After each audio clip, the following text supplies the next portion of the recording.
আচ্ছা, ছাত্রছাত্রী বন্ধুরা, আমরা অনেক দিন সমাজের ক্লাস থেকে দূরে ছিলাম।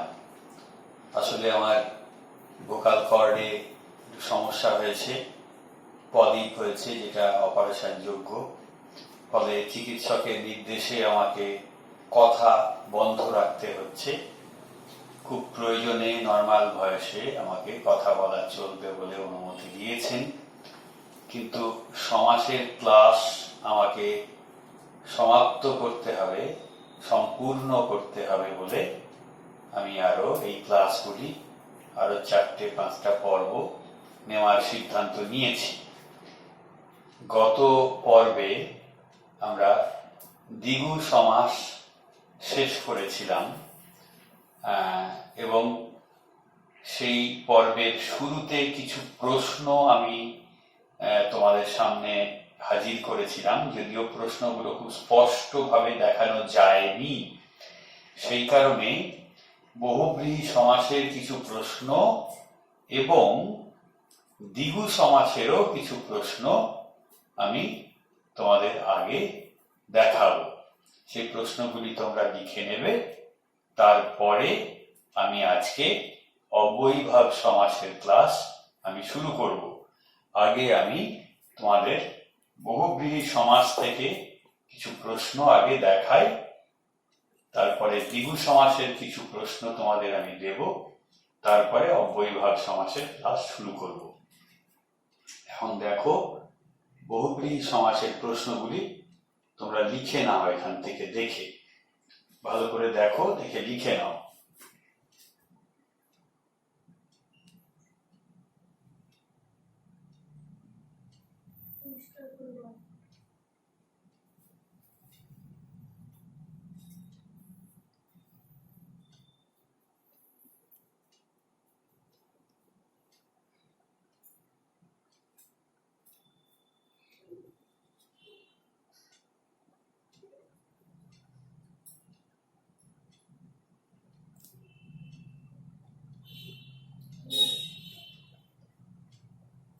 আচ্ছা, বহুব্রীহি সমাসের প্রশ্নগুলি হলো,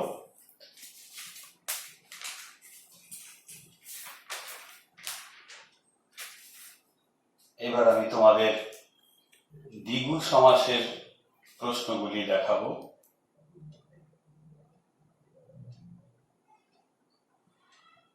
ভালো করে খেয়াল করে দেখো দ্বিগু সমাসের প্রশ্নগুলি। এই সমস্ত প্রশ্নেরই উত্তর তোমাদের করতে হবে।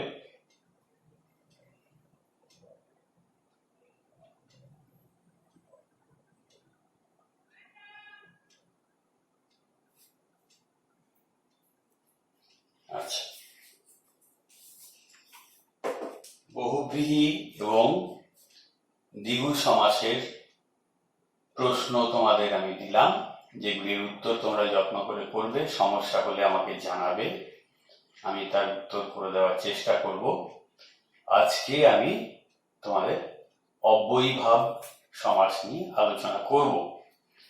অব্যয়ীভাব সমাসের সংজ্ঞা আমি লিখে দিয়েছি। যেহেতু আমি বেশি কথা বলতে পারবো না, সে কারণে আমি মূলত লেখার চেষ্টা করছি আগে থেকেই। দেখো, যে সমাসে পূর্বপদের অনব্যয় পদটি, অনব্যয় মানে অব্যয় নয়, অনব্যয় পদটি সমাসবদ্ধ হওয়ার পর সমস্ত পদটি অর্থাৎ সমাসবদ্ধ পদটি অব্যয়ের ভাব ধারণ করে, তাকে অব্যয়ীভাব সমাস বলে। তাহলে অব্যয়ীভাব সমাসে পূর্বপদটা কিন্তু অনব্যয় পদ। এই অনব্যয় পদটি সমাসবদ্ধ হওয়ার পর সমস্ত পদ, যেটা পূর্বপদ পরপদ মিলিত হয়ে যে পদটা গঠিত হলো, সেই সমস্ত পদ বা সমাসবদ্ধ পদটি অব্যয়ের ভাব ধারণ করে বলেই তাকে অব্যয়ীভাব সমাস বলে। অব্যয়ের ভাব ধারণ করে বলেই তাকে অব্যয়ীভাব সমাস বলে। এই সমাসে পূর্বপদের অর্থ প্রাধান্য লাভ করে। আচ্ছা, নানা অর্থে অব্যয়ীভাব সমাস হয়। কি কি অর্থে? সামীপ্য অর্থাৎ নৈকট্য, কাছাকাছি বোঝায়। অভাব বোঝায় বিপসা বা পৌনঃপুনিকতা, বারে বারে ঘটা বোঝায়। অনতিক্রম অর্থাৎ অতিক্রম করতে না পারা বোঝায়। সাদৃশ্য মিলন, মিল, সাদৃশ্য। সীমা বা ব্যাপ্তি বোঝায়। ক্ষুদ্রতা বোঝায়। যোগ্যতা বোঝায়। যোগ্যতা বোঝায়। সম্মুখ, মুখোমুখি, কাছাকাছি, সম্মুখ বোঝায়। পশ্চাৎ বোঝায়, পরে বোঝায়। বিরুদ্ধ বা বিপরীত বোঝায়। আতিশয্য বোঝায়। এছাড়াও আরো নানান অর্থ বোঝায়। এই সমস্ত নানান অর্থে অব্যয়ীভাব সমাস হয়। আমি এখন তোমাদের এই এক একটি অর্থে যে অব্যয়ীভাব সমাস হয় তার দুটো চারটে করে উদাহরণ আমি এখানে লিখে দেব, তোমরা ভালো করে খেয়াল করো।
কুলের সমীপে উপকূল।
কুলের সমীপে উপকূল, পক্ষীর সমীপে সমক্ষ, নগরীর সমীপে উপনগরী, সকালের সমীপে সকাল নাগাদ, সন্ধ্যার সমীপে সন্ধ্যা নাগাদ।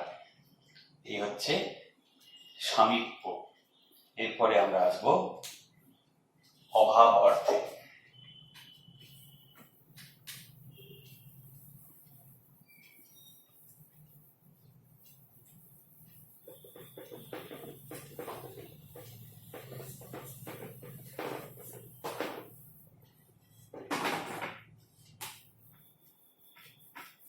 এরপরে হচ্ছে অভাব অর্থে অব্যয়ীভাব।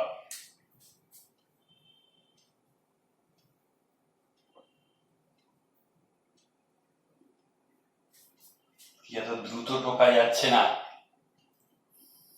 আচ্ছা, অভাব অর্থে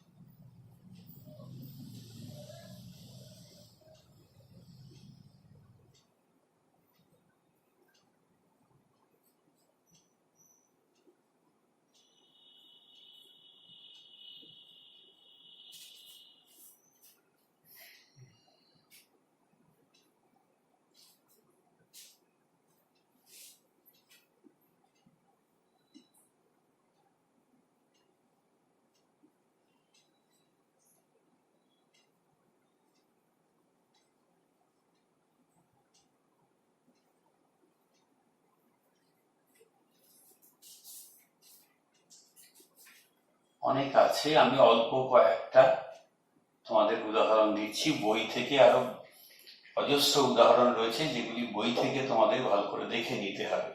আমি মাত্র কয়েকটা উদাহরণ এখানে লিখে দিচ্ছি। দুর্ভিক্ষ, ভিক্ষার অভাব,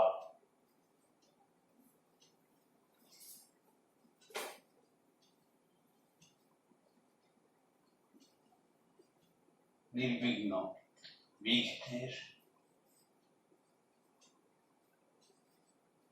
বিঘ্নের অভাব, আঘাত, ভাতের অভাব, আলুনি,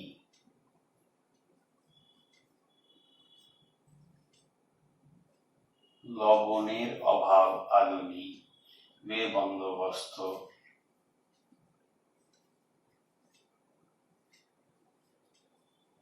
বন্দোবস্তের অভাব, বেবন্দোবস্ত। ঠিক আছে, তাহলে এগুলো হচ্ছে অভাব অর্থে। এবার আমরা যাব বিপসা বা পৌনঃপুনিকতা। বিপসা বা পৌনঃপুনিকতা মানে বারে বারে ঘটা।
দিনে দিনে, প্রতিদিন,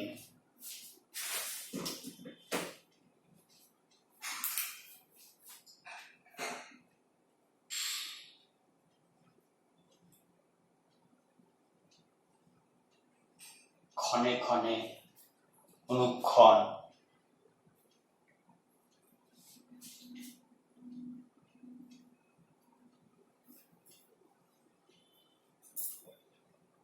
অহে অহে, প্রত্যহ,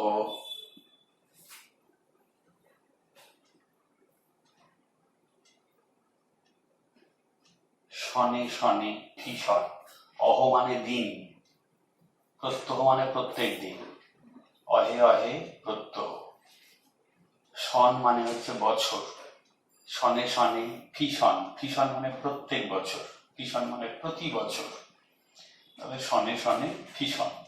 এই যে পৌনঃপুনিকতা একাধিকবার বারে বারে ব্যবহার হচ্ছে। দিন এই শব্দটা একাধিকবার ব্যবহার হচ্ছে। ক্ষণ এই শব্দটা বারে বারে ব্যবহার হচ্ছে, পুনঃ পুনঃ ব্যবহার হচ্ছে।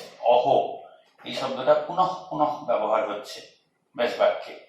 শন এই শব্দটা পুনঃ পুনঃ ব্যবহার হচ্ছে ব্যাস বাক্যে। এই পৌনঃপুনিকতা তাকেই বলে বিপসা, একাধিকবার ব্যবহার হওয়া।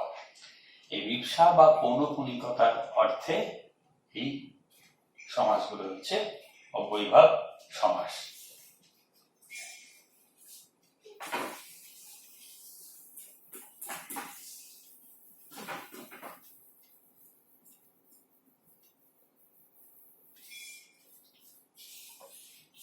আচ্ছা, এবার হচ্ছে অনতি।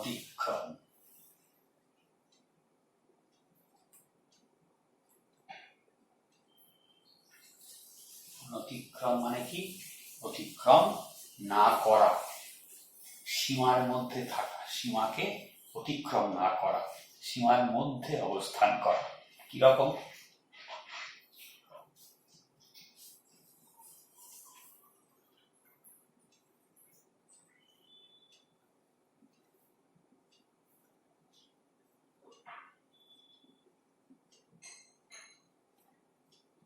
যথাসাধ্য, যথেষ্ট, যথাশক্তি, যথারীতি।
সাধ্যকে অতিক্রম না করে হচ্ছে যথাসাধ্য।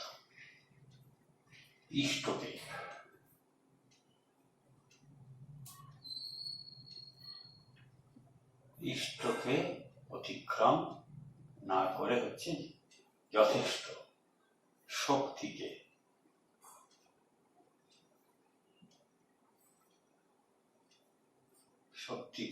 অতিক্রম না করে হচ্ছে যথাশক্তি, যথারীতি। তাহলে রীতি বা নিয়ম, রীতিকে অতিক্রম না করে, নিয়ম মাফিক মানে এখানেও নিয়মকে অতিক্রম না করে, দস্তুর মতো,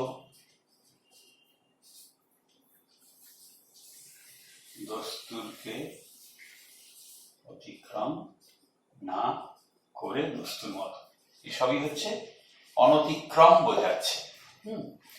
দস্তুরকে অতিক্রম না করে, নিয়মকে অতিক্রম না করে, রীতিকে, শক্তিকে, ইষ্টকে, সাধ্যকে, এরকম আরো অনেক আছে, ইচ্ছাকে, অর্থকে, আয়কে অতিক্রম না করে, অর্থকে অতিক্রম না করে যথার্থ, ইচ্ছাকে অতিক্রম না করে যথেচ্ছ, আয়কে অতিক্রম না করে আয় মাফিক, এইরকম সব অতিক্রম, অনতিক্রম বোঝায়, এরকম সব অব্যয়ীভাব সমাস রয়েছে। এরপরে যাব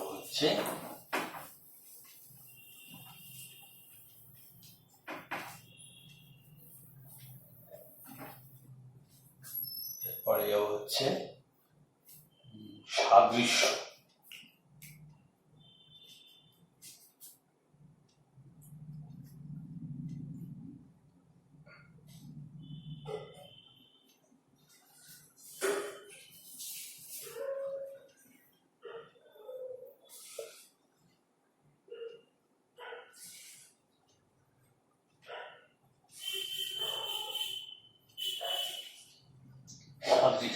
মিল।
উপ দিয়ে তো অনেক রয়েছে, এখানে যা বললাম আমি, উপদ্বীপ, উপকথা, উপবন, উপভাষা আছে, উপাচার্য আছে, উপলক্ষ্য আছে, হ্যাঁ, এগুলো রয়েছে। এছাড়াও প্রতিমূর্তি, প্রতিধ্বনি, অনুধ্যান, অনুদান,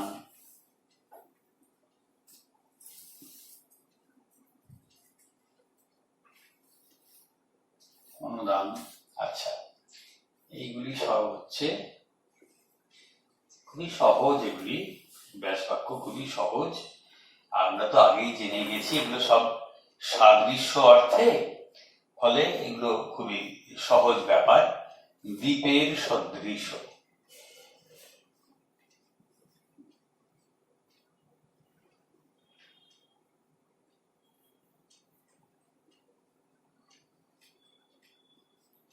দ্বীপের সদৃশ উপদ্বীপ। তেমনি কথার সদৃশ, কথার সদৃশ, বনের সদৃশ, ভাষার সদৃশ,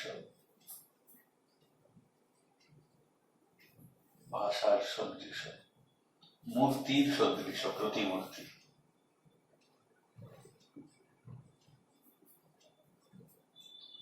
সদৃশ মানে মতো, ধ্বনি, ধ্বনির সদৃশ,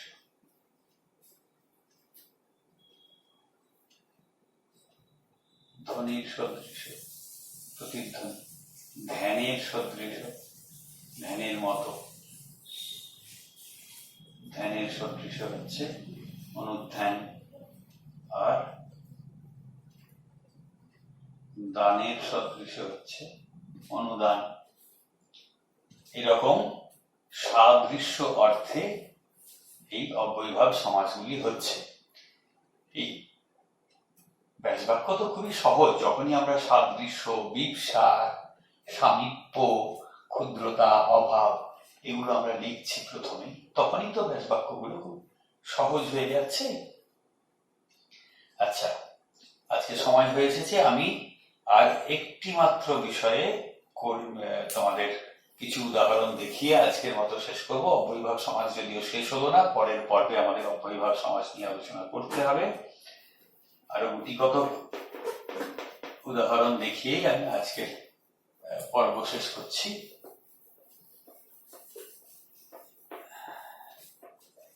সেটা হচ্ছে সীমা বা ব্যাপ্তি।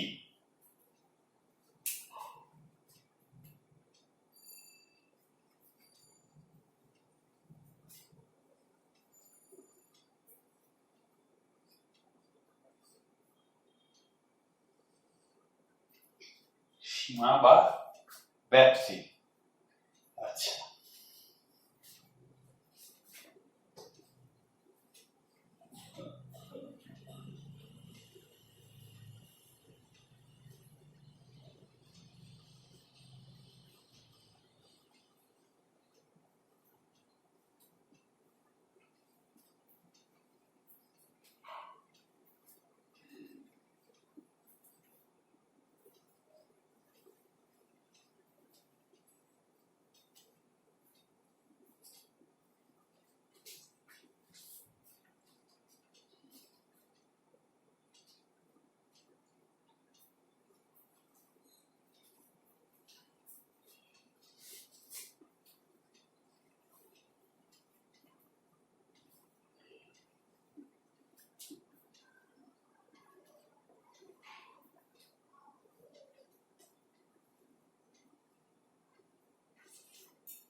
আকণ্ঠ, কণ্ঠ পর্যন্ত, কণ্ঠ পর্যন্ত আকণ্ঠ, আবাল্য তেমনি বাল্য পর্যন্ত, বাল্য পর্যন্ত, আজীবন জীবন পর্যন্ত, আশৈশব শৈশব পর্যন্ত, এরকম আরো অনেক আছে। আজানু, জানু পর্যন্ত বা জানু অবধি, আমূল, আমূল মূল পর্যন্ত বা মূল অবধি। আচ্ছা, আপাদ মস্তক, পদ হইতে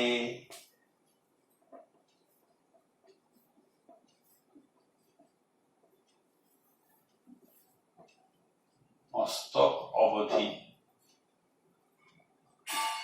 অবধি মানে পর্যন্ত, পদ পা, মস্তক মাথা, পা থেকে মাথা পর্যন্ত আপাদ মস্তক, পদ হইতে মস্তক অবধি। শির নখ, শির, শির হচ্ছে মাথা, নখ হচ্ছে পায়ের নখ, শির হইতে নখ অবধি। একের পর এক পেন খারাপ হচ্ছে, কোন পেনটা যে ভালো তা বুঝে নিচ্ছি।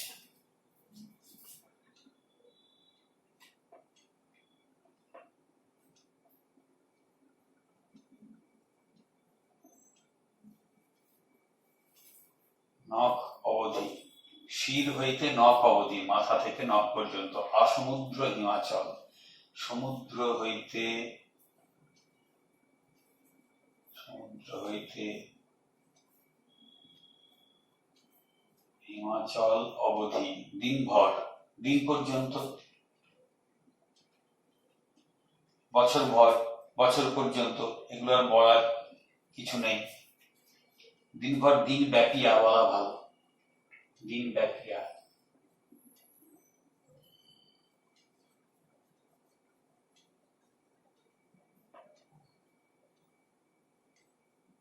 বছর ব্যাপিয়া, দিন ব্যাপিয়া, বছর ব্যাপিয়া। তাহলে ব্যাপ্তি বোঝাচ্ছে, সীমা বোঝাচ্ছে। তাহলে এইগুলো হচ্ছে খেয়াল রাখতে হবে, আগাগোড়া হবে না, অব্যয়ীভাব হবে না, ওগুলো খেয়াল রাখতে হবে যে অব্যয়ের ভাব প্রাপ্ত হচ্ছে কি হচ্ছে না, সেটা খেয়াল রাখতে হবে। ফলে আমরা আজকে এই অবধি অব্যয়ীভাবের ক্লাস করলাম। পরের পর্বে অব্যয়ীভাবের বাকি অংশটুকু আমরা করে অব্যয়ীভাব সমাজ শেষ করব। আজ এই অবধি।